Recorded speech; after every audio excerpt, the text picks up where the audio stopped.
And so it was kind of like, scientists hit a dead end when they couldn't work out why they couldn't recreate these extraordinary visionary effects by injecting people with the alkaloids isolated from this very vine that Spruce had first identified and named. And that dragged on until really the middle of the 20th century. Richard Schultz, or Schultes, the world's most famous and important ethnobotanist, he was very interested and the world's leading expert on ayahuasca.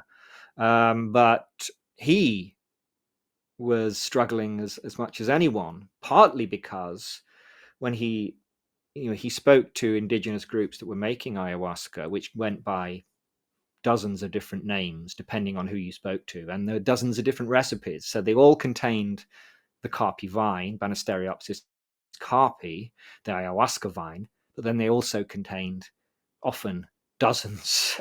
There was I think there's more than 100 different plants have been documented used in ayahuasca. So it was a Herculean task to try and work out what the hell was going on.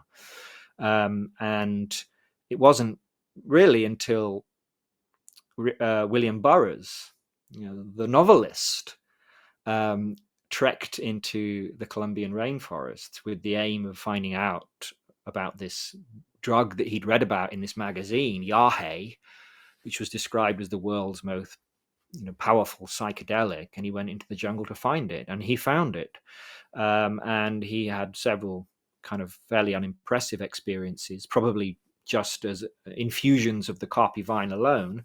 And then finally, he was led into this trade secret by this shaman called Saboya, who told him that we use the carpi vine, but there is this other secret ingredient, another leaf, a leaf rather than the vine. There was this leaf from this other plant, which was essential, an essential catalyzing component is how Burroughs described it.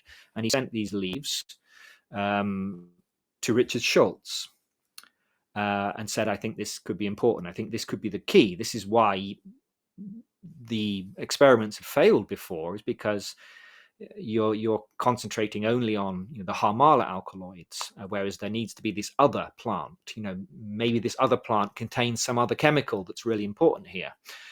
Richard Schultz ignored his letter, and he never replied to William Burroughs, but he did keep the letter and the leaves.